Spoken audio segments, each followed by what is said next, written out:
once more, and I thank you for your patience. I know you've been waiting for us. Now, today we are looking at how to resolve the TQ. The TQ. The TQ is perhaps the greatest challenge behind all the troubles of Nigeria and Africa by extension. In fact, the TQ is the greatest source of sorrow, pains, poverty across the entire globe. And Albert Einstein, who my son calls a brilliant man, a great man, once said if he was given 1 hour to solve a great problem, he was asked how would he use his time to solve the problem.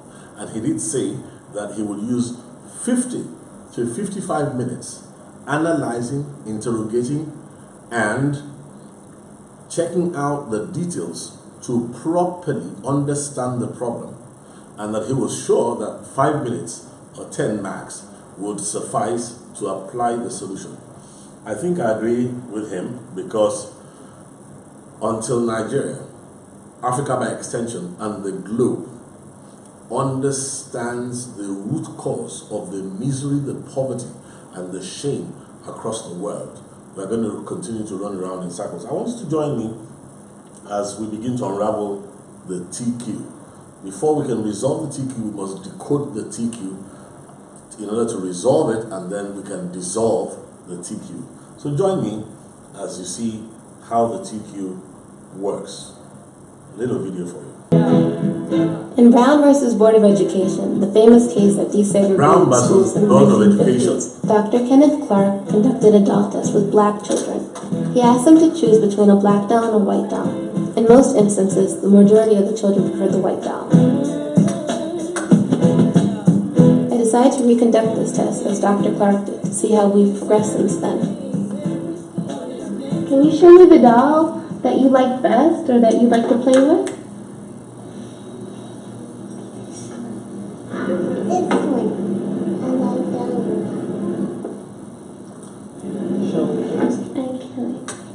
Okay. This one. That one? I like to play with this. And can you show me the doll that is the nice doll? And why is that the nice doll? She's white. And can you show me the doll that looks bad? Okay.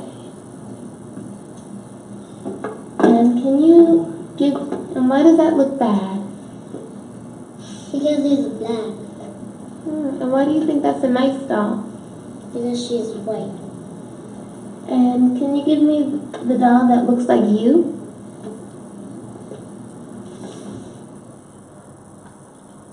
That, 15 out of the 21 children preferred the white doll. that perhaps is a very pathetic clip. A documentary that brings tears to my eyes. Very sad. And what you see there is the evidence of the TQ. And that's to let you know that Brown versus Board of Education was in 54. The TQ has been operating in America till today. It is still operating, creating great problems and chaos within the nation. So when I say that it is perhaps the greatest source of sorrow, pain, and tears across the globe, it is not an exaggeration. Now, miseducation of the Negro, Carter G. Woodson was the second African American to attend Harvard University. And he said something, if you study his book, The Miseducation of the Negro, he said, if you can control a man's thinking, you don't need to worry about his actions. You just focus on how to control a man's thinking, and you don't need to worry about his actions. He says, once you determine what a man will think, you don't have to concern yourself about what he will do. If you make a man feel that he is inferior, you don't have to compel him to accept an inferior status, for he himself will seek the inferiority. Once you've made him accept in his thinking his inferiority, you don't need to do anything else. he himself will seek it. If you make a man think that he's justifiably an outcast, you don't have to order him to the back door. The truth is, he will go there without being told. And if there happens to be no back door, I tell you, by his very nature, he will demand a back door. And listen to this, if he doesn't have a back door, he would actually even invent a back door. Why? Because you have learned to control his thinking. Now you ask me, the TQ, is this possible? What is the TQ?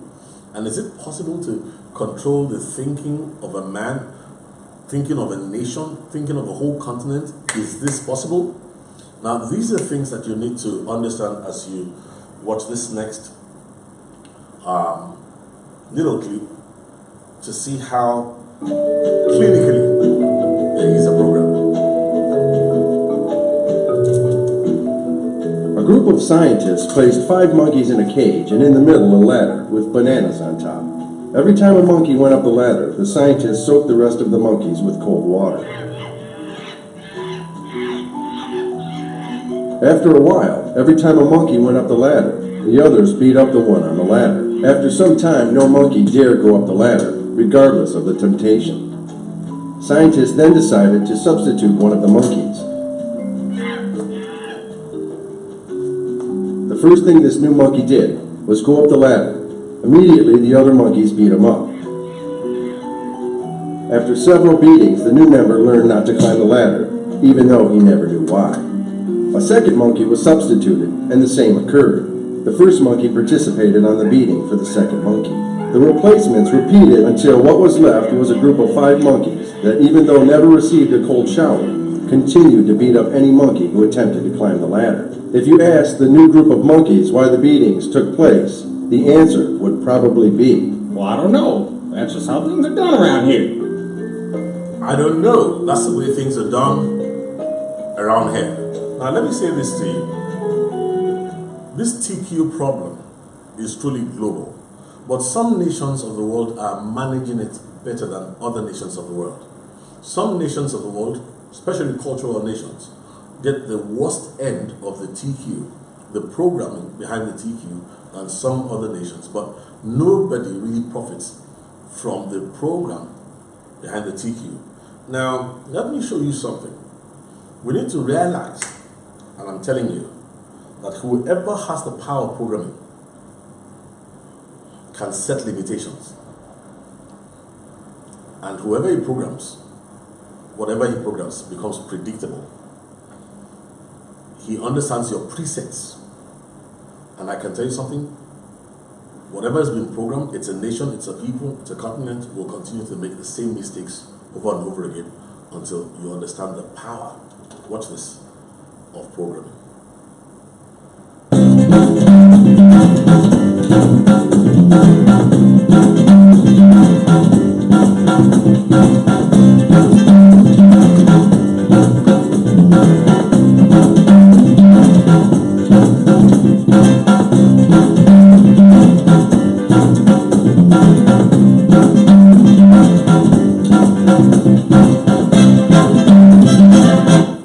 And there is nothing you can do about it. I hope you caught that. He says just lift your right foot some inches above the floor and begin to trace clockwise circles with your foot. And while you're doing that with your right foot, take your right finger and try and write 6. To trace 6 in the air. You'll find out that involuntarily your foot begins to go anti-clockwise. Now, why does this happen? Because God is a programmer. And when God created man in his image and likeness, he put a program inside every man. And that program continues to run all over the world. And that's why you find out that it's extremely difficult for you to do anything contrary to the program that is written for the human body. Anywhere you see consistencies, dependability, cyclical programs, you see aesthetic beauty, you see form and function, know that there is a programmer. So the human body drinks water, assimilates it the same way. It's a program. Somebody wrote that program. Now, it is not all programs that are benevolent, and that takes us for me to show you that the tertium quid is indeed a terrible program. Now, I'm going to show you quickly where the TQ program comes from. In the Bible, in the book of Genesis chapter 1, verse 25, the Bible says, and God said, and God made the beast of the field, the cattle, and every creeping thing that creeps on the earth, and God said it was good. Verse 25. It was good. God made beasts, made cattle, and said it was good. And then, verse 26 goes on to say, and God said, let us make man in our image and our likeness, and let them have dominion over the fish of the sea, the birds of the air, cattle of the field, the beasts of the field, and everything that creeps. Take note, God never said man should have dominion over man. So what has happened is this. In between verse 25 and verse 26, some men have learned how to program other men. And when man programs man, what results is what we call the TQ, the tertium quid. Now, what is the tertium quid? Let me give you this definition of the tertium quid. You're going to discover it comes from a book published in 1903. Yes, the first African American to attend Harvard University, W.E.B. Du Bois. He caught this revelation and described the tertium quid in his book, The Souls of Black Folk. I think it should be a standard book in all schools across the entire world, more so in Africa and wherever there are men of color. Now, what is the tertium quid? The tertium quid is a third, that's a Latin capture, it's a third indefinite and undefined thing that is related to two things that are defined. And so that's why it defines as between cattle and man, between beast and man. Some people have this passionate and sincere belief that God created a third thing called the tertium quid and called it the Negro, the African. It's neither man nor beast, but it is related to both man and beast. Now, that was W.E.B. Du Bois. And when he wrote this in 1903, I can tell you something about this revelation. It was so powerful because he tried his best in America, but saw that the wisdom behind the programming was so deep that it was difficult for people to detect it. And you know, revelation is like light. Whoever shines a light in the eye that is accustomed to darkness will be the one that people will be offended with. W.E.B. Du Bois had to move away from America. He lived his days in Ghana and died in Ghana. I had the opportunity to go to where he used to live in Ghana. I looked at his library. He was a man who would read. The TQ does not read. The tertium quid does not have the image and the likeness of God. It has been engineered. If you go back to the last slide, you'll see what I'm saying. Frankly speaking, this is what the tertium quid ends up looking like. Now, the tertium quid is never really accepted by those who program to produce the tertium quid as being real men or real humans. And like the man who wrote the book, The Miseducation of the Negro, said, that's a Goodson G. Carter, like he mentioned, he said, once you can control a man's thinking, once you can program the thoughts of a whole race, a whole people, you don't need to worry yourself. You can predict what their responses will be. You don't need to tell them to go through the back door to come to see you. They themselves will order themselves there, and when there's no back door, they will even demand for one. And so, really and truly, to those who operate this arcane program, the tertium quid, this is what we look like to them. This is what especially the African looks like. Now, the TQ program has been used all over the world through history. But the only thing is that its concentrated use against the African has been exceptional and very, very successful even till today. And that's why I want to tell you something that it's the common knowledge. It's something that even the Arabs too know. Go and study an Arab philosopher called Ibn Khaldun. you'll find out that Ibn Khaldun will tell you that therefore the Zanj, that's the black man, the African, is not really a human. He's more like an animal. He talks about cannibalism, talks about us not being able to think, and things like that. Ibn Khaldun also said something. He said the vanquished always want to imitate the victor in his distinctive marks, his dress code, his occupation, and all other conditions and customs. So this is true. When I said to you when we started that we announced that we are decoding the problem you did not even know you have. Now the challenge with decoding the problem that people don't even know they have is that the people who are suffering from the problem themselves don't even know they have this challenge. Now I said to you the TQ, tertium quid, the program behind it is so sublime. It's so brilliant. It's difficult to detect. But let me tell you something.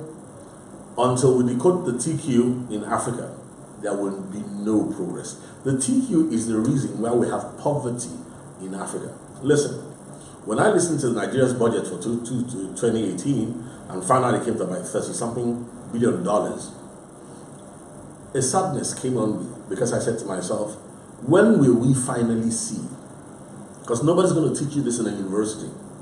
I passed through an airport a few weeks ago, and that airport's budget, annual budget for just that airport alone, was about $25 billion, almost the equivalent of Nigeria with its 200 million, almost 200 million people. And I said to myself, maybe we don't realize in Nigeria that all of Africa put together, all our efforts, all member nations of AU, our share of global trade is about 2%. Our contribution to the global economy in terms of the GDP of 54 nations of Africa collectively, not only Nigeria now, collectively, is less than 3%. So when a nation with almost 200 million people has an annual budget that comes to just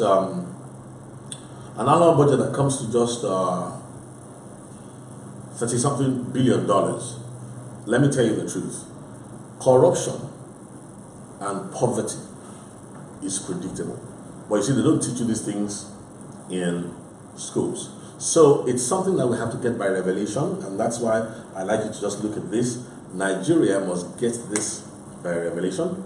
There's something about the Bible that has helped me. There's the mind of Christ is actually what has helped us to see that Africa is operating a program that produces the tertium quid, a third indefinite, undefined thing that is neither man nor beast, but is related to man and beast. And usually its products, the TQ, are emotive, intuitive, unscientific, and incapable of critical thought. They can't even understand things. They're divisive. They can never rule themselves. And actually the programmers are predators, and the tertium quid are the prey. So if you look at the whole of Africa, we are just a good example of failure engineering, predator-prey principle. And until we look into the mirror to realize that the TQ actually has economic implications. As long as we continue to ape, as long as we cannot think originally, as long as we cannot invent, as long as we cannot interrogate, as long as we cannot gain understanding to see the big picture, we'll have a long way to go. Nigeria, in conclusion, is this.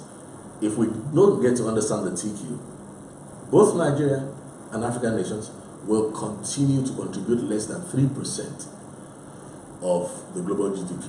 And you know what that means? It means that poverty, corruption, and all that will continue there.